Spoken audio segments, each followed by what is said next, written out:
మీ మోకాల నొప్పులకు ఎటువంటి సర్జరీ లేకుండా ఎపియాన్ పెయిన్ క్లినిక్ అందిస్తున్న అత్యాధునిక చికిత్స. 12వ తారీఖు ఏప్రిల్ 12వ తారీఖు శనివారం పౌర్ణమి రోజు హనుమ జయంతి అంటున్నారు. కాదు అసలు వైశాఖంలో వస్తుంది, చైత్రమాసంలో కాదు అని మరికొందరు అంటారు. హనుమంతుడికి సంబంధించి ఆయన జయంతికి సంబంధించి చాలా రకాల కన్ఫ్యూజన్స్ ఉన్నాయి. మరి అసలు ఇప్పుడు వచ్చే ఈ పౌర్ణమి రోజు మనం ఏం చేయాలి, ఆచరించాల్సిన విధి విధానాలు ఏంటి, అసలు ఈ రోజుకి చైత్రమాసంలో వచ్చేదానికి వైశాఖ మాసంలో వచ్చేదానికి డిఫరెన్స్ ఏంటి, వీటన్నిటినీ కులంకుశంగా చర్చించి మనల్ని ధర్మబద్ధంగా ధర్మం వైపు నడిపించడానికి మనతో పాటు ప్రముఖ ఆస్ట్రాలజర్ బ్రహ్మశ్రీ నందిబట్ల శ్రీహరి శర్మ గురుగారు ఉన్నారు. నమస్తే గురుగారు. వాగర్థావివ సంపృక్తౌ వాగర్థ ప్రతిపత్తయే జగతః పితరౌ వందే పార్వతీ పరమేశ్వరౌ ఆదిత్యాయ చ సోమాయ మంగళాయ బుధాయ చ గురుశుక్ర శనిభ్యశ్చ రాహవే కేతవే నమః. శృంగేరి జగద్గురు పీఠాధిపతులకి, కంచి పీఠాధిపతులకి నమస్కారములు తెలియజేసుకుంటూ కార్యక్రమాన్ని ప్రారంభిద్దాం. గురుగారు, ఇందాక నేను చెప్పినట్టుగా ఆంజనేయ స్వామికి సంబంధించి చాలా కన్ఫ్యూజన్ ఉన్నాయి గురుగారు. ఇప్పుడు 12వ తారీఖు వచ్చేది అసలు హనుమత్ జయంతి కాదు, విజయోత్సవం అంటారు కొందరేమో నార్త్లో చేస్తారు, ఇక్కడ కాదు, సో మనం ఇవి చేసేది మాత్రం చైత్రమాసంలో అంటారు. మరికొందరు ఇంకొక డేట్ కూడా వినిపిస్తూ ఉంది. అసలు ఎప్పుడు వారి జయంతి తెలుసుకుందాం గురుగారు. హనుమంతుని జయంతి భవిష్యత్ బ్రహ్మ. ఇప్పుడున్నటువంటి బ్రహ్మకి ఆయు తీరిపోతే భవిష్యత్తులో ఆయనే బ్రహ్మగా మారుతారు. మరి అందుకే ఆయన యొక్క ఆరాధన అనుసరణీయమని కూడా చెప్పవచ్చు. అయితే ఈ హనుమత్ జయంతికి సంబంధించినటువంటి అనేకమైనటువంటి సందేహాస్పద నిర్ణయాలు మన గ్రంథాలలో చాలా ఉన్నాయి. అంటే ఇక్కడ ఇతమిద్ధంగా వీరి యొక్క జన్మతిథి ఇది అని మన గ్రంథాలు కూడా సవివరంగా ఇవ్వలేకపోతున్నాయి. ఎందుకంటే చాలామంది మనకు నార్త్ సైడ్ కనుక చూసుకుంటే చైత్ర పౌర్ణమి రోజునే హనుమత్ జయంతి జరుపుతారు. అది ఆచారం. మన తెలంగాణ ప్రాంతంలో కూడా కొంత ఫాలో అవుతున్నారు. కానీ ఆంధ్ర తదితర కర్ణాటక తదితర ప్రాంతాల్లోకి వెళితే వైశాఖ బహుళ దశమి తిథి రోజున హనుమంతుల వారి జయంతి అని చెప్పడం జరుగుతుంది. అందుకనే ఎందుకు కర్ణాటక హంపి దగ్గర ఉన్నటువంటి క్షేత్రంలోనే హనుమంతుల వారి యొక్క జన్మ జరిగిందని చెప్పి మనకు చెప్పబడుతుంది. అంతేకాకుండా మనకు ధర్మసింధు, నిర్ణయ సింధు అనేటువంటి యొక్క ప్రధానమైనటువంటి ధర్మ గ్రంథాల ప్రకారం కనుక చూసుకున్నట్లయితే కార్తీక మాసము కృష్ణపక్షము అంటే అమావాస్య ముందు రోజు చతుర్దశి తిథి మేషలగ్నములో స్వాతి నక్షత్రంలో మంగళవారం రోజున హనుమంతుల వారి జన్మ రాత్రి సమయంలో జరిగింది అని చెప్పబడుతుంది. పుట్టిన తోడనే తెల్లవారే కార్తీక మాసం అప్పుడు అమావాస్య సూర్యగ్రహణంగా ఉన్నటువంటి కారణం చేత మెరిసేటువంటి పండుని చూసినటువంటి హనుమంతులు పుట్టిన వెంబడే అది పండుగ భావించి తినబోతుంటే ఆ విధంగా సూర్యుడు ఇంద్రుడు అడ్డుపడడం, ఇవన్నీ ఆ వజ్రాయుధంతో హనుమ అంటే దవడలు అని అర్థం. సంస్కృతంలో హనువు అంటే దవడ అని అర్థం.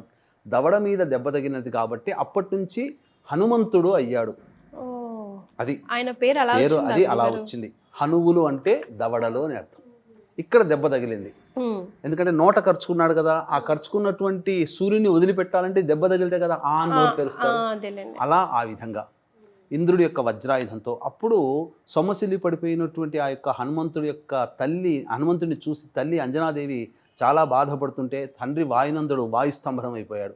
లోకాలన్నీ తల్లడిల్లిపోతే ఆ యొక్క దంపతులు వాయువుని అంజలీదేవిని వీళ్ళని శాంతపరచడం కోసం ఆ హనుమంతుడికి అనేక వరాలు, చిరంజీవత్వము, భవిష్యత్ బ్రహ్మ వరము కూడా బ్రహ్మ వచ్చి ఇచ్చాడు. అన్ని ఇచ్చిన తర్వాత చేసిన తర్వాత అప్పటికి ఈ వరాలతో అతనికి ఎనలేని గొప్ప శక్తి వచ్చింది. మనకు శివపురాణం ప్రకారము, రామాయణం ప్రకారము చైత్ర పౌర్ణమి రోజునే హనుమంతుని యొక్క జయంతి చేసుకునే సందర్భం ఆనవాయితీగా అనేక యుగాల నుంచి మనకు వస్తుంది. కాబట్టి మనకు మిగతా విషయాలతో సంబంధం లేకుండా ఆనవాయితీగా యుగాల నుంచి వస్తున్నటువంటిది మాత్రం చైత్ర పౌర్ణమి అని, మన తెలుగునాట వైశాఖ బహుళ దశమి రోజునని చెప్పడం జరుగుతుంది. అంతేకాకుండానమ్మా మరి ఒక వింత గాథ ఉంది. ఇప్పుడు గనక చెబితే ఇప్పటి వరకు బహుశా ఎవరు తెలుసుకుని ఉండకపోవచ్చు. ఇది తెలిసిన తర్వాత ఇది కూడా వాస్తవమేమో అన్నట్టుగా ఒక వింత కథ కూడా ప్రచారంలో ఉంది. సాక్షాత్తు హనుమంతుల వారు రాముడికి భక్తుడని అనుకుంటారు, అంతే కదా గురుగారు. కానీ ఇక్కడ రాముడి సోదరుడు అని కూడా చెప్పవచ్చు ఈ కథను అనుసరించి. హనుమంతుడు ఎలా గురుగారు? మనకు దశరథుడు సంతానం కోసం పుత్రకామేష్టి యాగం చేశారు. చేసిన తర్వాత లలితా అమ్మవారి యొక్క అనుగ్రహం, లలితా నవరాత్రుల్లో నవాన్నిక దీక్షగా చేశారు. ఎవరు చేయించారు? ఋష్యశృంగుడు. తన అల్లుడైనటువంటి ఋష్యశృంగ మహర్షి ఆధ్వర్యంలో 3 భార్యల్ని పక్కన కూర్చోబెట్టుకొని పుత్రకామేష్టి యాగము చైత్రమాసము పాఠ్యం నుంచి ప్రారంభం చేసి నవాన్నిక దీక్షగా 9 రోజులు దీక్షగా చేసిన తదనంతరం ఆ యొక్క సంబంధించినటువంటి దీక్ష వలన యజ్ఞపురుషుడు ఉద్భవించి యజ్ఞప్రసాదముగా బియ్యము, గుడము అంటే బెల్లము మరియు పాలు ఇవన్నీ ఇచ్చి ఋష్యశృంగుడికి ఇచ్చి పాయసాన్నము తయారు చేసి దశరథుడికి ఇయ్యవయ్యా, అతను తన భార్యలకు అందిస్తాడు, ఆ ప్రసాదము తినడం ద్వారా సంతానం కలుగుతుందని చెప్పి యజ్ఞపురుషుడిచ్చి అంతర్ధానం అయిపోతాడు. ఆ విధంగా ఋష్యశృంగ మహర్షి ఆ దశరథుడికి ఆ ప్రసాదం అంతా కూడా పాయసాన్నం తయారు చేసి దశరథుల వారికి ఇస్తారు. అయితే ఆ యొక్క ప్రసాద భాగము మొట్టమొదటి పట్టమహిషి కౌసల్యాదేవి, సుమిత్ర, ఆఖరణ కైకేయి కదా. కైకేయి మనసులో ఏమనుకుందంటే నేను ఎంతో ఇష్టమైన భార్యని కదా, మొట్టమొదట నాకే ప్రసాదం పెడతాడేమో అనుకున్నది. కానీ వరుస క్రమంలో కౌసల్యకి సుమిత్రకి ఇచ్చిన తర్వాత కైకేయికి ఇచ్చింది. చేతిలో పట్టుకుంటుంది, నాకు ఇయ్యలేదుగా అని చెప్పేసి బాధపడుతూ అలా చేతిలో పట్టుకొని ఆకాశంలో ఇలా ఎదురు చూస్తూ కూర్చున్నది, బాధపడుతూ నాకు ఇవ్వలేదని బొంగమూతి పెట్టుకొని అలక పాన్పు ప్రసాదం భుజించలేదు. అయితే ఇక్కడ జరిగిన విషయం ఏంటనంటే అలా పట్టుకున్నప్పుడు ఆ యొక్క ప్రసాదాన్ని ఒక గ్రద్ద తీసుకొని పోయింది. ఆ తీసుకొని పోయిన తర్వాత ఎక్కడ వదిలిపెట్టింది? దీనికి ఇక్కడ చూసుకుంటే కేసరి మరియు అంజనాదేవి దంపతులు ఇద్దరు. ఆ అంజనాదేవి ఏంటనంటే నాకు గొప్పదైనటువంటి కుమారుడు, మహాబల పరాక్రమవంతుడైనటువంటి కుమారుడు కావాలని చెప్పి ఘోరమైనటువంటి తపస్సు చేసింది. అంతటా ఈశ్వరుడు ప్రత్యక్షమై 12 రుద్రులలో మహాపరాక్రమవంతుడైనటువంటి మహారుద్రుని యొక్క అంశ నీలో పడుతుంది, కాబట్టి నీవు అంజలి ఘటిస్తూ నీవు ఉపాసన చెయ్యి అంజనా, నీకు ప్రసాదం పడుతుంది. ఆ ప్రసాదాన్ని భుజించిన వెంబడే నా 12 రుద్రుల్లో మహాపరాక్రమవంతుడైనటువంటి 11 రుద్రుడు నీ గర్భంలో జన్మిస్తాడు అని చెప్పి శివుడు వరం ఇస్తాడు. వరం ఇవ్వగానే అంజలి ఘటిస్తూ ఇలా ఉంటుంది అంజనీదేవి. ఇంతన ఆ గ్రద్ద పోతూ ఉంటుంటే గాలి తాకిడికి ఆ గ్రద్ద ముక్కు నుంచి ఉన్నటువంటి పాయసాన్నము అంజలిలో అంటే అంజనీదేవి యొక్క చేతిలో దోసిడిలో పడుతుంది. ఇదే ప్రసాదంగా భావించి అంజలి గ్రహిస్తుంది. తద్వారా రుద్రాంశ సంభూతుడైనటువంటి ఆంజనేయుడు, అంజనీ పుత్రుడు కాబట్టి ఆంజనేయుడు, వాయుపుత్రుడు కాబట్టి వాయువు తాడనం జరగడం ద్వారా, వాయుపుత్రుడు కాదమ్మా, వాయువు కదలిక వల్ల అంజనీదేవి యొక్క ప్రసాదం చేతిలో పడింది కాబట్టి వాయునందనుడు అయ్యాడు. అక్కడ వాయునందనుడు. ఆ విధంగా పరాక్రమవంతుడైనటువంటి హనుమంతుడు అంజనీదేవికి గర్భంలో జన్మించడం జరిగింది, గర్భవసానం. ఇలా అన్నప్పుడు చూస్తే రామాయణంలో రాముల వారు అత్యంత ప్రేమతో ఆలింగనం చేసుకున్నటువంటి వ్యక్తులు చాలా కొద్దిమంది. తనతో పాటు విద్యాభ్యాసం చేసినటువంటి గుహుడు, ఏది బోయ వంశంలో నిషాద కులానికి చెందినవాడు. తదనంతరం ఋష్యమూక పర్వతం దగ్గర తటస్థించినప్పుడు చూడగానే ఆంజనేయుని చూడగానే ఏదో ఒక సోదర భావం కలుగుతుంది అక్కడ రాముల వారికి. అంతే విధంగా రాముడితోడ, ఎందుకనంటే ఈ అలకబాన్పు పూనింది కదా, ఆ పాయసం వెళ్ళిపోయింది కదా, అంతటా కౌసల్యాదేవి సుమిత్రాదేవి చేతిలో ఉన్నటువంటి కొద్ది పాయసానాన్ని మళ్ళీ కౌసల్యాదేవికి ఇవ్వడం వల్ల ఆ విధంగా 4 కుమారులు, కౌసల్యకి, సుమిత్రకి, కైకేయికి, ఇలా 4 కుమారులు పుట్టారు. వాళ్ళ దగ్గర ఉన్న పాయసాన్ని ఇవ్వడం, ఇందులో కొంత భాగం అంజనీదేవి యొక్క గర్భంలో కూడా ఉండడం వల్ల సోదర సమానుడే అని ఒక చరిత్ర కథనం. అందుకనే మీకు గమనించుకుంటే రాముల వారికి తమ్ముళ్ళైనటువంటి లక్ష్మణుడు, భరతుడు, శత్రుఘ్నుడు వీళ్ళైతే ఎవరైతే ఉన్నారో రాముణ్ణి ఆరాధించేవాళ్ళు, ఒక అన్నగా ఆరాధించేవాళ్ళు, ప్రేమగా పలకరించేవాళ్ళు. అదే ఆరాధనా తత్వం ఆంజనేయుడి యొక్క మనస్సులో కూడా ఉంది. అందుకనే హనుమంతుల వారు రాముణ్ణి లక్ష్మణుడు ఎలా అయితే అంటిపెట్టుకున్నాడో పరిచయమైన దారభ్యత రాముణ్ణి వదలలేదు. అవునండి. ఒక సోదర సమానుడుగానే అన్న చెప్పిన మాట వినాలి. ఇక్కడ రామభక్తుడిగా ఆంజనేయుడు, దేవుడిగా రాముడి కన్నా సోదర సమానమైనటువంటి ప్రేమ. ఎస్. అలాగే సుగ్రీవుడు కూడా, కానీ సుగ్రీవుని మీద కేవలం స్నేహం మాత్రమే ఉంది, సోదర భావం లేదు, ఆలింగనం చేసుకునేంత ప్రేమ అది లేదు. కానీ ఆంజనేయుని మాత్రమే ఆలింగనం చేసుకున్నాడు. తన యొక్క హృదయంలో ఎల్లప్పుడూ కొలువై ఉన్నాడు. లక్ష్మణుని ఏ విధంగానైతే వెంట పెట్టుకున్నాడో అదే విధంగా పరిచయమైన దారభ్యత ఆ ఆంజనేయుల వారిని కూడా రాముల వారు అంటి పెట్టుకున్నారు. ఇంతటి అద్భుతమైనటువంటి రోజమ్మ. అసలు ఎప్పుడు వినలేదు గురుగారు ఈ స్టోరీ అయితే, ఫస్ట్ టైం. ఇది కూడా ఒక కథనం. అందుకనే రాముల వారు నవమి నాడు పుడితే కొన్ని రోజుల తదనంతరం పౌర్ణమి రోజున ఆంజనేయ స్వామి వారి జయంతిగా మహారాష్ట్ర తదితర నార్త్ సైడు ప్రాంతాల్లో జరుపుకుంటారు. ఏది ఏమైనప్పటికీ కూడా ఈసారి చైత్ర పౌర్ణమి ఆంజనేయుడు వారికి ఇష్టమైనటువంటి శనివారం రోజున వచ్చింది కాబట్టి తగు పరిహారాలు చేసుకుని ఉంటే గనక ఆంజనేయ స్వామి యొక్క అనుగ్రహం కలిగి శనిపీడలు తొలగిపోతాయి, భయములు తొలగిపోతాయి అని చెప్పవచ్చమ్మా. ఎస్. మరి ఈ శనివారం ఇంతటి ఆస్పిషియస్ డే రోజు గురుగారు మనం ఎలాంటి పరిహారాలు పాటించాలి, విధి విధానాలు ఏం పాటించాలి, దీన్ని పూర్తిగా సంపూర్ణంగా ఉపయోగించుకోవాలంటే ఏం చేయాలి? ప్రధానంగా మనకు శాస్త్ర ప్రకారం చెప్పబడి ఉన్నటువంటిది ఏంటంటే ఉదయాన్నే కాలకృత్యాదులన్నీ తీర్చుకొని హనుమత్ దేవాలయానికి చేరుకోవాలమ్మా.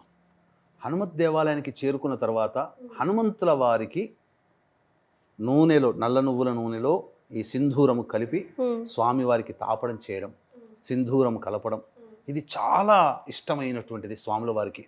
గురుగారు, ఆడవాళ్ళని ముట్టుకోవద్దంటారు, ఆంజనేయ స్వామి కాలు పూర్తిగా సాష్టంగా నమస్కారం చేయొద్దంటారు, ఎందుకని అది కూడా వివరించండి గురుగారు. ఎందుకనంటే ఈ ఆంజనేయ స్వామిని కూడా నేను పట్టి పీడించగలుగుతానని ఒక అహంకారంతో నేను ఈశ్వరుని కూడా వదిలిపెట్టలేదు, నాకు చదువు నేర్పిన గురువుని కూడా నేను వదిలిపెట్టలేదు, ఆంజనేయుడు ఎంత అని చెప్పేసి శని భగవానుడు పట్టుకొని ఉంటే అప్పుడు శని భగవానుడు నన్ను మోయగలిగితే నేను నీకు వశమైపోతాను అని అంటే నా భుజాల మీద ఉండు అని అంటాడు. అలా ఎక్కి కూర్చున్న తర్వాత అతని తరం కాలే, శనీశ్వరుని తరం కాలే ఆంజనేయుని భరించడానికి. నన్ను రక్షించు, నన్ను ఏమి ఇబ్బంది పెట్టకు అని అంటే, నన్ను ఆశ్రయించిన భక్తులని నువ్వు గనక ఇబ్బంది పెట్టను అని అంటేనే నేను వదిలిపెడతాను అని చెప్పడంతో అప్పటి నుంచి ఆంజనేయుల వారు శనీశ్వరుని దగ్గర మాట తీసుకుంటారు. నన్ను ఆశ్రయించినటువంటి భక్తులకి నీ పీడలు ఉండకూడదు, నీ అహంకారం నా భక్తుల దగ్గరికి పనిచేయదు, నీ స్పర్శే పని చేయకుండా ఉండాలి అని చెప్పి ఆ మాట తీసుకొని అప్పుడు శనీశ్వరుని వదిలిపెడతాడు. అందుకే హనుమంతుల వారి పాదాల కింద శనీశ్వరుడు ఉంటాడు కాబట్టి హనుమంతుల వారి విగ్రహంలో పాదాలు తాకకూడదు అనేటువంటి ఒక నానుడు, అంటే అక్కడ శనిని పట్టుకుంటామని అనే నానుడు ప్రచారంలోకి వచ్చింది. ముఖ్యంగా స్త్రీలు అనేటువంటి వాళ్ళు స్పర్శించకూడదు. ఆంజనేయుడు బ్రహ్మచారి కాబట్టి స్త్రీలు స్పర్శించకూడదు కానీ ఇద్దరు భార్యలను కూడా చెబుతూ ఉంటుంటారు. అది ఇక్కడ కాదమ్మా, మరి వచ్చే భవిష్యత్ కల్పనలో భాగంగా సువర్చలాదేవి ఎదురు చూస్తూ ఉంటుందట భార్యగా అవ్వడం కోసం, అది భవిష్యత్ బ్రహ్మ వచ్చేటువంటి తరంలో. కాబట్టి ఈ శనివారము మరియు హస్తా నక్షత్రం ఉన్నటువంటి రోజున చంద్రుడు సంపూర్ణమైనటువంటి కళలతో ఉన్నటువంటి రోజు, ఆ రోజున కొన్ని పరిహారాలు చేసుకోవాలి. అందుకే వీక్షించేటువంటి ప్రేక్షకులుగా ఏమా పరిహారాలను తెలియజేస్తాను. అందుకనే ఇంకా ప్రధానంగా ఇంతటి అద్భుతమైనటువంటి శక్తివంతమైన రోజున గురుగారు ఈ యొక్క ఆంజనేయుడి యొక్క అనుగ్రహం అందరికీ కలగాలనే ఉద్దేశంతో ఆంజనేయుని ఎక్కడ పెడతారమ్మా? మీరు ఎక్కడైనా చూస్తే హైవేల్లో చూసినా మెయిన్ హైవే రోడ్డు మీద పెద్ద పెద్ద విగ్రహాలు పెడతారు. అవునండి. ఏ బండి కొన్నా ఫస్ట్ ఆంజనేయ స్వామి గుడిలో పూజ చేయించుకోవడం అలవాటు. ఎందుకు? ప్రమాదాల నుంచి రక్షించేవాడు ఆంజనేయుడు కాబట్టి ఇట్టి ప్రమాదాలు జరగకుండా అందరినీ సంరక్షించాలనే సదుద్దేశంతో ఈ 12వ తారీఖు రోజున సాయంకాలం ప్రదోషకాల సమయంలో చిత్తా నక్షత్రం ఉంటుంది. ఆ చిత్తా నక్షత్రం ప్రవేశం చేసిన తదుపరి పౌర్ణమి ఇంకా అప్పటికీ ఉంటుంది, మధ్యరాత్రి వరకు ఉంటుంది. కాబట్టి ఆ రోజున మా పీఠం ఆధ్వర్యంలో ఈ హనుమత్ మూలమంత్ర హోమము, తర్వాత శని దోషము, ఇప్పుడు వెంబడే శని ప్రారంభించాడు, మీనరాశికి వచ్చాడు కాబట్టి కుంభము, మీనము, మేషరాశి వారికి ఏలినాడు శని దోషము, మిథున రాశి వారికి కట్టక శని దోషము, అలాగే సింహరాశి వారికి అష్టమ శని దోషము, ధనుస్సు రాశి వారికి అర్ధాష్టమ శని దోషము, అలాగే కర్కాటక రాశి వారికి మరియు ఈ యొక్క వృశ్చిక రాశి వారికి యోగ శని దోషం. వెరసి మేష, మిథున, కర్కాటక, సింహ, వృశ్చిక, ధనుస్సు, కుంభ, మీన రాశుల్లో జన్మించినటువంటి వారికి కన్యా రాశితో కూడా జన్మించినటువంటి వారికి ఈ యొక్క శనిదోష ప్రభావం ఉంటుంది. కాబట్టి ఈ చెప్పినటువంటి రాశిలో జన్మించినటువంటి వారికి ఉపయోగార్థమై ఆ రోజు మహత్యమైనటువంటి శని సంబంధించినటువంటి శని నివారణ తగ్గేటువంటి రోజు కాబట్టి శనీశ్వర హోమము, అఘోర పాశుపత మంత్ర హోమంతో పాటుగా ముఖ్యంగా ఈ యొక్క కార్యక్రమంలో నమోదు చేసుకున్నటువంటి వాళ్ళకి సెంగ్ కరుంగలి మాల అనేటువంటిది ఇవ్వడం జరుగుతుంది. సెంగాలి కరుంగలి రెండు కలిపినటువంటిది. కరుంగలి అందరికీ తెలిసిందే, నెగిటివ్ ఎనర్జీ పోతుందని. కానీ ఈ సెంగ్ కరుంగలి మాల ధరించడం వల్ల కాలసర్పదోషం తొలగిపోతుంది, కుజదోషం తొలగిపోతుంది. ఎవరైతే ఈ మాలని ధరిస్తారో ఆ మాల ధరించినటువంటి వ్యక్తికి బైక్ నడిపేటప్పుడు, కారు నడిపేటప్పుడు, సైకిల్ నడిపేటప్పుడు, ఏదైనా వాహనం నడిపేటప్పుడు ప్రమాదాలు జరగకుండా ఆ శనివారం రోజున చైత్ర పౌర్ణమి సందర్భంగా హనుమంతుని యొక్క శక్తినంతా కూడాను తీసుకొని ఆ యొక్క శక్తిపాతము చేయబడినటువంటి శంకరుంగలి మాల ధరించడం వల్ల అపమృత్యు భయదోషాలు, ముఖ్యంగా వాహన గండ దోషాలు తొలగిపోతాయి. ఆ శక్తిపాతం చేసినటువంటిది ఇవ్వడం జరుగుతుంది. కేవలం ఈసారి మండలం లేదా 30 మంది లేదా మ్యాక్సిమం 40 మందికి మాత్రమే దీన్ని అవకాశంగా ఇవ్వదలుచుకున్నామా. 40 మంది మాత్రమే కొనుక్కోవచ్చా గురుగారు? 40 మందికి మాత్రమే అవకాశం ఇవ్వదలుచుకున్నాం. ఈ రాగిలో చుట్టబడినటువంటిది, ఏదో అందరికి ఇప్పుడు కరుంగలి అంటే తాళ్ళలో చుడుతున్నారు, అది కాక ప్రతిదీ కూడా దగ్గరగా కలిపి వస్తుంది. కానీ మనము ఏ పూసకు ఆ పూస కలవకూడదు మాల ధరించేటప్పుడు. ఇప్పుడు నేను ఈ మాల ధరించాను, ఇది రెండు కలుస్తున్నాయా, మధ్యలో ముడి ఉంది కదా, అట్లాగే ఏ మాల ధరించినా మధ్యలో ఒకటి కలవకూడదు. ఇది మాలా నియమం, మాలాధారణ యొక్క నియమం. అటువంటిది మనం ఏర్పాటు చేస్తున్నాం. అవకాశం ఉంటే ఈ కార్యక్రమంలో గోత్రనామాదులు నమోదు చేసుకుని ఆ రోజున సాయంకాలం జరుగుతున్నటువంటి పూజల్లో గోత్రనామాదులు నమోదు చేసుకుని శక్తిపాతము చేయబడినటువంటి ఈ మాలని అందరికీ ఇవ్వడం జరుగుతుంది. రైట్. అలాగే ఆ రోజున ఆంజనేయ స్వామికి అంటే ప్రధానంగా మనం గమనించుకుంటేనమ్మా, ఈ హనుమత్ జయంతి అనేటువంటిది గురువారము కానీ శనివారము కానీ రావడం చాలా అరుదుగా వస్తుంది. అత్యంత అరుదుగా వస్తున్నటువంటి రోజు గురువారమైనా శనివారం వచ్చినా చైత్ర పౌర్ణమి అద్భుతమైన రోజుగా మనకు ధర్మసింధులో చెప్పబడి ఉంది. కాబట్టి ఈసారి శనివారము చైత్ర పౌర్ణమి శనివారంతో వస్తుంది. పైగా చిత్తా నక్షత్రం కూడా ఆ రోజున ఉంటుంది. కాబట్టి ఆ రోజున ఆంజనేయ స్వామి దేవాలయానికి చేరుకొని శ్రీరామనామ జపం చేస్తూ 27 ప్రదక్షిణలు చేసి 8 సార్లు హనుమాన్ చాలీసా పారాయణం చేసినటువంటి వాళ్ళకి శనిపీడలు తొలగిపోతాయి. ఆ రోజున వడమాల సమర్పించవచ్చు, తమలపాకుల మాల సమర్పించవచ్చు, లవంగాలు యాలకుల మాల సమర్పించవచ్చు. సకల బాధలు జాతకరీత్యా ఉన్నటువంటి దోషాలు తొలగిపోతాయి. అంతేకాకుండా తీపి బెల్లాలతో చేసిన అప్పాల మాల కూడా స్వామివారికి వేయవచ్చు. దీనికి ఇంత అని సంఖ్య అంటూ ఏమీ లేదు. కానీ శాస్త్రంలో ఒకటి ఏం చెప్పబడి ఉందంటేనమ్మా, శాస్త్రబద్ధమైనటువంటి మంత్రగర్భితమైనటువంటి హనుమత్ కవచాన్ని సంపాదించుకొని ఆ హనుమత్ కవచాన్ని 1,25,000 జప సంఖ్య ఎవరైతే చేస్తారో వారికి హనుమంతుల వారికి వచ్చినటువంటి సిద్ధుల్లో అనిమాది అష్టసిద్ధుల్లో ఖచ్చితంగా అష్టసిద్ధులు లభిస్తాయని చెప్పి ఉంది. గాలిలో తేలగలిగేటువంటి శక్తి 1,25,000 జపం చేసినటువంటి ఈ హనుమత్ మంత్రగర్భితమైనటువంటి హనుమత్ కవచాన్ని పారాయణం చేసిన వాళ్ళకి 1,25,000 జపం చేస్తే గాలిలో నడయాడే శక్తి అనేటువంటిది వస్తుంది. ఇది పూర్వకాలంలో ఆచరించిన వాళ్ళు ఉన్నారు, ఇప్పుడంటూ ఎవరూ లేరు. అంత దీక్ష, అంత పట్టుదల, అంత ఏకాగ్రత ఎవరికి ఉంది? అంతగా చేయలేరు. కలియుగ ప్రమాణాన్ని అనుసరించి 1,25,000 ఇంటూ 4 సార్లు అంటే దాదాపు 5 లక్షలు చేయాలి. అది చెప్పబడినటువంటి నియమం సత్యయుగం కాల నియమం. కలియుగంలో ఉన్నాం, సత్య త్రేత ద్వాపర, ఇప్పుడు కలియుగంలో ఉన్నాం. 4 యుగాలంటే 4 రెట్లు చేసుకోవాలి. ఇప్పుడు అందరూ గ్రహ జపాలు చేస్తున్నారు. కుజుడికి 7,000 అంటే ఆ 7,000 జపం చేశామని అంటున్నారు. కానీ ఆ గ్రహాలు ఏర్పడ్డప్పుడు 7,000 జప సంఖ్య. కానీ కలియుగానికి వచ్చేసరికి యుగ ప్రమాణాన్ని అనుసరించి పెంచుకుంటూ పోవాలి, అంటే 4 రెట్లు చేయాలి. ఇప్పుడు ఎవరు చేస్తున్నారు? అందుకే జపాలు చేసినా ఫలించట్లేదు. మానసికంగా గట్టిగా స్థిరంగా ఉండి చేయాలి జపాలు, ఎవరూ చేయట్లేదు. కాబట్టి ఆ విధంగా ఫలితాలు కూడా రావట్లేవు. అందుకనే నిష్టగా, నియమముతో, ఏకాగ్రతతో మంత్రగర్భితమైనటువంటి హనుమత్ కవచాన్ని 1,25,000 జప సంఖ్య ఎవరైతే చేసుకుంటారో కులమత భేదం లేకుండా వాళ్ళకందరికీ కూడా వాయునందరితో సమానం, అంటే గాలిలో నడిచేటువంటి శక్తి కలుగుతుంది. అనిమాద్యష్ట సిద్ధులు కలుగుతాయని చెప్పి శాస్త్రం ఉంది. కాబట్టి ఈ విధంగా చేయండి. లేదు బ్రాహ్మణుల యొక్క సహాయం తీసుకుందామనంటే ఈ యొక్క 12వ తారీఖు రోజున జరుగుతున్నటువంటి హనుమత్ జయంతి సందర్భంగా జరిగే కార్యక్రమంలో నమోదు చేసుకోవడం, సాయంత్రం 6 గంటల వరకు నమోదు చేసుకోవచ్చు. నమోదు చేసుకోవడం ద్వారా ఈ మాలని పొందవచ్చు. దీనికి శక్తిపాతం చేసి ఇవ్వడం జరుగుతుందమ్మా ఈ మాలని. మెయిన్ అదే ఇంపార్టెంట్. కేవలం 30, మ్యాక్సిమం ఎక్కువ మంది అడిగితే ఒక 40 వరకు మాత్రమే చేసి ఇవ్వగలం. అందరికీ కావాలంటే మాత్రం అందివ్వలేమమ్మా ఇది. Yes, so first come first లాగా. శంకరుంగలి, కరుంగలి కాదు, శంకరుంగలి. ఎస్ గురుగారు, ఇప్పుడు హనుమంతుడు ఫైనల్గా హనుమంతుడు పూజ చేసేటప్పుడు కానీ ధ్యానం చేసేటప్పుడు కానీ ఖచ్చితంగా గుర్తుపెట్టుకోవాల్సిన విషయాలు ఇవి చేయండి, ఇవి అస్సలు చేయకూడదు అన్న విషయాలు. ఇప్పుడు ఫర్ ఎగ్జాంపుల్ ముట్టుకోకూడదు అలా ఉంటాయి కదా, అలాంటివి ఏమైనా ఉన్నాయా రూల్స్? హనుమంతుడు ఆజన్మ బ్రహ్మచారి ముఖ్యంగా, కాబట్టి ముందు రోజు నేల మీద పడుకోవడం, బ్రహ్మచర్య వ్రతాన్ని ఆచరించాలి. మద్యపానము, ధూమపానము, మాంసాహారము లాంటివి చేయించాలి. పౌర్ణమి శనివారం రోజున, ఆ రోజున కూడా చేయకూడదు. ముఖ్యంగా హనుమంతుడు సూర్యుని దగ్గర ఉపాసన చేసుకున్నాడు.